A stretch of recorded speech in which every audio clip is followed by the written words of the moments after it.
Yo, what is good everybody? Welcome back to the channel. Today we're diving into some super easy sound design tricks inside of Serum 2 that'll take your basses from sounding like this into sounding like this.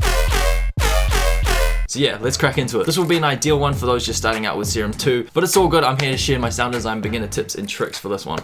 Pitch envelopes are key to giving your bass just a little bit more movement and a little bit more bounce. So to set them up in Serum 2, you can either use envelopes or you can use LFO. I prefer LFO, it gives you a little bit more control over how you want the bounce to sound like. So in order to set this up, we're just gonna go ahead and click, hold and drag, and we're gonna double click here and create a shape kind of like this. And then the pitch will descend all the way down to the normal note. And of course this is the envelope because we only want it to trigger at the start of every note pressed. So with LFO sorted, we can go to matrix where all our mappings are, scroll down to a new empty slot, and click here, LFOs from 4, and we want to assign this LFO to destination of global main tuning. Make sure this is only one-sided, not both sides.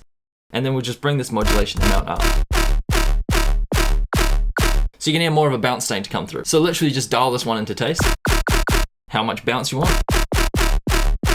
Or you can do this inversely where your pitch will ascend to the correct note and just have a value lower. So it's starting at a lower pitch and then eventually getting up to, I'm pressing a D note, so eventually getting up to that D. And of course, like I said, since LFO gives you a little bit more control than envelope, you can just go ahead and like completely fine tune that bounce, that pitch envelope. Can you even call them envelopes? They're LFOs. That's pitch LFO. That just sounds weird. Definitely a cool one when designing basses. So a great thing about Serum 2 is setting up the ability for buses, which you can take a split of your sound and process it individually rather than just the main bulk effects section. This is so good if you want to make the main tone of your bass really wide, but you want to keep the sub bass intact, but still feed the sub bass into the main effects section. So you can get ridiculously like wide and just full of character basses, but have your sub bass still intact and mono. It's a win-win. So I want to apply the chorus to just these main sounds that are making the bulk and the tone of the bass. So I can set this up with a bus. I can go into the mixer section. So like I said, I'm going to leave the sub and I'm going to crank up bus 1 on OS A and C. So it's going to start sending the sound to the separate bus. We're getting some sound coming through now, which will eventually feed back into the main channel. So with the way we've set up, no sub bass is coming through, so we can manipulate the sound without worrying that the sub bass is going to get too phasey or weird. There's all sorts of effects that can make our sound wide. I'm going to start up with a chorus. If you're listening through headphones, you can kind of feel like it's tickling the sides. I'm going to switch that to high pass. So our sound is starting to get a little bit wider and like pulsy around the edges now, which is sick. Hyperdimension expander, we'll take that even further. I'm going to really accentuate this now.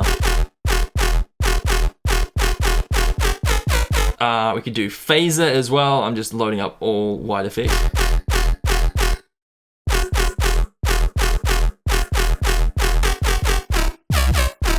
There's a really wide sound. So I'm just gonna dial that back a little bit. And why not, while we're here, convolve.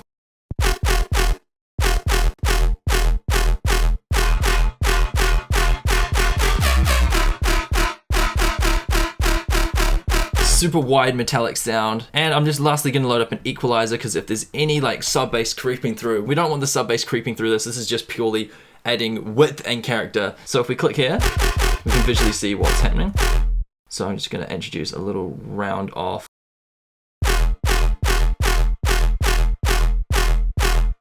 And maybe bump up the highs. So we can hear how this is doing. I'm gonna turn off the effects for the bus. And we can just blend it to taste. Instantly the sound is a lot wider and it's just got a little fizzle now. Also a cheeky little hack just to get a little bit more width out of your basses is to go over to the noise oscillator and change this to color and white. So I'll crank this up. Lovely sound coming through. I'm actually going to take one of the LFOs for our main sound, which is doing volume here, and I'm going to drag and drop this onto level. So you can hear the noises starting to come through now. Stereo, I'm going to crank this to 100. It's going to be super wide. And I'm going to use the filter. This is like a low pass and a high pass filter. So if I crank it up, it's going to get rid of the bass.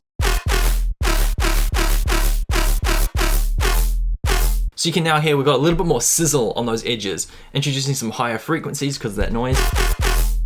Nice little that is way too loud for the sound, so I'm going to dial this back by clicking, hold and drag just a little bit. really control the level. Nice! Now that we've got a lot of width to the sound from our bus and our noise, and we've got a bit more movement and pulse because of the pitch envelope, I'm going to go ahead and add some subtle characteristics to the sound. If you notice over here, we got a filter, which is kind of just wobbing in time with our... I'm going to turn this down even more.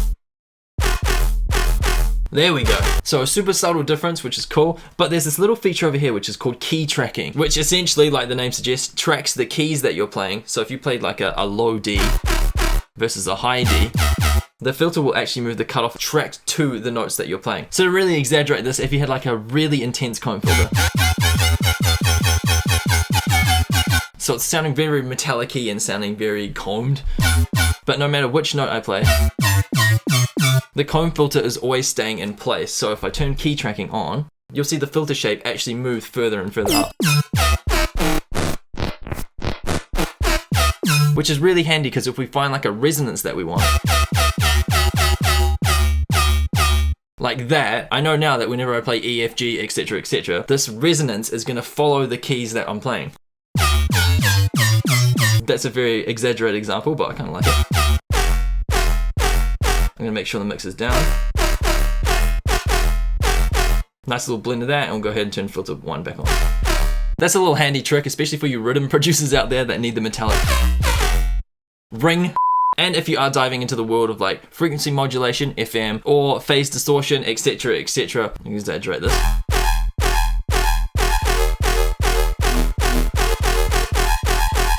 You don't actually have to stick to octaves and semitones to dial in your frequency modulation source. So you can go ahead and right click here and mode ratio, which is more like a classic FM synthesis. You go in ratios instead of semitones and octaves.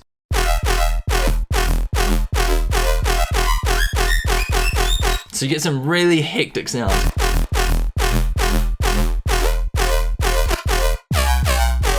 This is also super handy for some more metallic influenced FM sounds. I really like 3 coming through, and we'll turn the filters back on. We've now got a really gritty and metallic sound, which I'll be honest, at the start of this tutorial, that was not my intention, but we're rolling with it. So yeah. That's just cheeky. It's got a lot of cheeky character. I'm going to briefly talk about one more thing, which is down here in voicing, monophonic, legato, and portamento. This is how your notes are played, because currently I can just jam the keyboard, play 3 notes at the same time, and it just sounds kind of messy. But with basses, you typically want to do 1 at a time. So monophonic,